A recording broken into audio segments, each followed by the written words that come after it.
नमस्कार. हितगुजमध्ये आपले मनापासून स्वागत आहे. आज आपण the power of your subconscious mind म्हणजेच आपल्या अंतर्मनाची शक्ती या डॉक्टर जोसेफ मर्फी यांच्या पुस्तकातील मनाचे कार्य म्हणजे मन आपली संपत्ती आणि या संपत्तीचा उपयोग कसा करायचा याविषयी आज आपण माहिती जाणून घेणार आहोत. तुमचं मन ही तुमची अमूल्य अशी संपत्ती आहे. या संपत्तीचा उपयोग तुम्हाला तेव्हा करता येईल जेव्हा तिचा वापर कसा करायचा हे तुम्ही शिकाल. आपण आधीच्या प्रकरणात पाहिलंच आहे की मनाचे दोन स्तर असतात, एक अंतर्मन व दुसरं बाह्यमन. आपल्याला सतत काही ना काहीतरी विचार करायची सवय असते. आपण आपल्या बाह्यमनात सतत काही ना काही विचार करत असतो. हेच विचार आपल्याही नकळत आपल्या अंतर्मनात झिरपत असतात व त्या विचारानुरूप अंतर्मन आपली परिस्थिती निर्माण करतं. आपलं अंतर्मन हे सर्जनशीलतेचं प्रतीक आहे. तुम्ही जर सतत चांगला विचार करण्याची क्रिया केली तर त्याच्या प्रतिक्रियानुरूप तुम्हाला चांगले फळ मिळेल व नकारात्मक किंवा वाईट विचार केला तर त्याची प्रतिक्रिया देखील नकारात्मकच मिळेल. इतक्या साध्या सरळ पद्धतीचं मनाचं कार्य चालतं. अत्यंत महत्त्वाचा मुद्दा म्हणजे अंतर्मनाचं जर एखादा विचार स्वीकारला की तो लगेच अंमलात आणायला ते सर्व शक्तीनिशी कार्य करायला सुरुवात करतं. एक सरळ सत्य म्हणजे अंतर्मन आपण केलेल्या चांगल्या वाईट दोन्ही प्रकारच्या विचारांना अंमलात आणायचं सारख्याच रीतीने कार्य करतं. या नियमानुसार जर आपण नकारात्मक विचार केले तर आपल्याला अपयश उत्पन्न करण्यास आपले नकारात्मक विचारच कारणीभूत ठरतील. जर आपण नेहमीच सकारात्मक रचनात्मक विचार केले तर आपण नेहमीच आरोग्य, सुख, संपन्न आणि आनंददायी जीवन जगू शकतो आणि यशाची अनुभूती आपल्याला आल्यावाचून राहणार नाही. तुम्हाला मनाची शांती आणि निरोगी शरीर तेव्हाच प्राप्त होतं जेव्हा तुम्ही सकारात्मक विचार करायला जाणीवपूर्वक प्रयत्न करू लागता. तुम्ही प्रकर्षानं केलेला विचार मग तो कुठलाही असो त्याची तीव्रता लक्षात घेऊन तुमचं अंतर्मन तो केलेला विचार स्वीकारतं आणि त्यानुसार कृती करायला सुरुवात करतं. एकदा का तुम्ही तुमच्या अंतर्मनाला तुमचे विचार स्वीकारायची सवय लावली तर तुमचं अंतर्मन तुम्हाला सुख, समृद्धी, ऐश्वर, आरोग्य आणि शांती प्रदान करेल. तुम्ही फक्त आज्ञा करा आणि तुमचं अंतर्मन पूर्ण निष्ठेनं त्याच्यावर कार्य करून तुम्ही त्याला दिलेली आज्ञा पाळेल. तुमच्या मनाचा नियम हा आहे. तुम्हाला मिळणारी अंतर्मनाची प्रतिक्रिया ही तुमच्या बाह्य मनातील विचारांवर आधारित असते. मानसशास्त्र आणि मानसचिकित्सक यांच्या मताप्रमाणे जेव्हा तुमच्या अंतर्मनाकडे विचार पाठवलेले जातात तेव्हा त्याचे ठसे तुमच्या मेंदूच्या पेशीवर उमटतात. अंतर्मनानं एखाद्या विचाराचा स्वीकार केला तर लगेच तो विचार अंमलात आणायला ते सिद्ध होतं.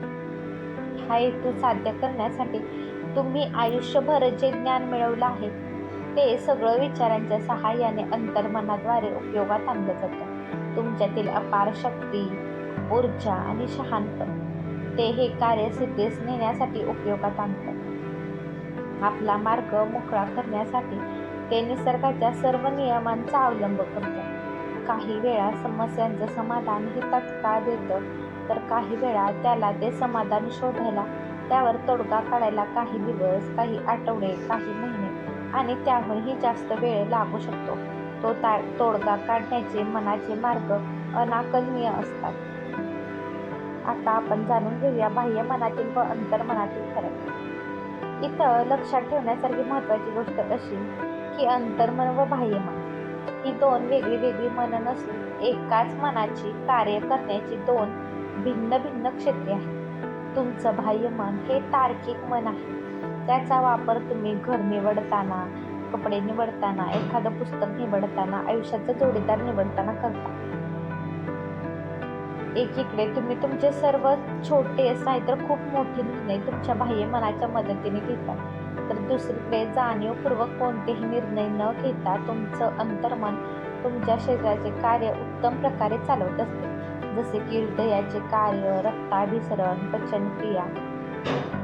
तुम्ही प्रकर्षानं अथवा तीव्रतेनं केलेला कुठलाही विचार तुमचं अंतर्मन स्वीकारतं.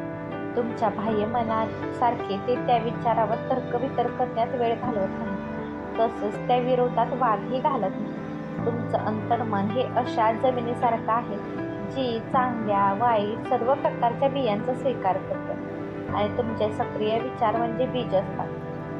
नकारात्मक विचार अंतर्मनात नकारात्मक रूपाने कार्य करत असतात. लवकर किंवा काही कालावधीनंतर ते प्रकटतात आणि तुमच्या विचारांच्या आशयानुरूप बाह्य अनुभवांचं रूप घेत असतात. लक्षात ठेवा, तुमचे विचार चांगले आहेत की वाईट, खरे आहेत की खोटे, हे सिद्ध करण्याच्या भानगडीत तुमचं अंतर्मन पडत नाही. ते फक्त तुमच्या विचारांच्या किंवा सूचनांच्या प्रकारानुसार प्रतिक्रिया देत असतं. उदाहरणार्थ, जर तुमच्या बाह्य मनाने एखादी गोष्ट खरी मानली, जरी ती खोटी असली तरी तुमचं अंतर्मन त्या गोष्टीचा सत्य म्हणून स्वीकार करेल व त्यानुसार परिणाम देऊ लागेल, कारण तुमच्या बाह्य मनानं त्या गोष्टीला सत्य मानला. आता ह्याच्या आधारे मानसशास्त्राद्वारे केलेले विविध प्रयोग आहेत. संमोहन निद्रेच्या प्रभावाखाली असलेल्या लोकांवर मानसशास्त्राने व अन्य संशोधकांनी बरेच प्रयोग केले आहेत. या संशोधनाने हे स्पष्ट दाखवून दिलं की तर्क करण्यासाठी आवश्यक असलेले विश्लेषण, निवड व तुलना हे अंतर्मन करत नाही. ते फक्त तुम्ही दिलेल्या सूचनांचा स्वीकार करतं, मग ती खोटी का असेना. एकदा ती सूचना त्यानं स्वीकारली की मग ते आपल्या दिलेल्या सूचनांनुसार प्रतिक्रिया देऊ लागतं. अंतर्मन हे कितीही सूचना करून कार्य करतं हे पुढील उदाहरण स्पष्ट होईल. जर एखाद्या अनुभवी संमोहन शास्त्रज्ञाने एखाद्या व्यक्तीला संमोहित करून त्याला सूचना दिली की तो नेपोलियन बोनापार्ट आहे किंवा अगदी लांडगा व बोका आहे, तर ती व्यक्ती अचूकपणे हुबेहूब तशीच वागू लागते. तेवढ्या काळासाठी तिचं पूर्ण व्यक्तिमत्व बदलून जातं. तिला संमोहित करणाऱ्यानं तिची कोण आहे म्हणून तिला सांगितलं असेल तेच ती व्यक्ती स्वतःला समजू लागते. कुशल संमोहन तज्ज्ञ एकाच वेळी वेगळ्या वेगळ्या लोकांना संमोहित करून प्रत्येकाला वेगळ्या अवस्थेत नेऊ शकतो. एखाद्याला सूचना देऊ शकतो की त्याच्या पाठीला खूप खाज सुटली आहे, तर दुसऱ्याला सांगू शकतो की त्याच्या नाकातून रक्त वाहत आहे. तर एखाद्याला तू संगमरवरी पुतळा आहेस, तर आणखी एकाला सूचना देऊ शकतो की तू 0 अंशाच्या खाली गेलेल्या तापमानात थंडीनं काकडत आहे. संमोहित झालेला प्रत्येक जण त्याच्या सूचनांचं तंतोतंत पालन करेल. त्यांना त्यावेळी सभोवतालच्या परिसराचा व प्रत्यक्ष परिस्थितीचा विसर पडलेला असतो. तुमचं बाह्य मन हे तार्किक मन आहे. ते सतत कोणत्याही गोष्टीवर तर्क करत असतं. दुसरं अंतर्मन हे अव्यक्तिगत असतं. योग्य अयोग्यतेची निवड करण्याची संधी त्याला नसते. तुमच्या बाह्य मनाचा ज्या गोष्टींवर विश्वास आहे त्यांना सत्य म्हणून ते स्वीकारत असते. त्या दोन्हीतील फरक वर दिलेल्या साध्या उदाहरणांवरून स्पष्ट होतो. म्हणून तुमच्या बाह्य मनानं तुम्हाला सुख, समृद्धी, शांती, आनंद, प्रेरणा अशाच कल्पनांचा विचार करायला हवा, जेणेकरून तुमचं हे जीवन समृद्ध बनेल. हा व्हिडिओ तुम्हाला आवडला असेल तर व्हिडिओला लाईक करा, शेअर करा आणि चॅनलला सबस्क्राईब करा. भेटूयात पुन्हा अशाच एका छानशा आणि महत्त्वपूर्ण व्हिडिओसोबत. तोपर्यंत स्वतःची काळजी घ्या.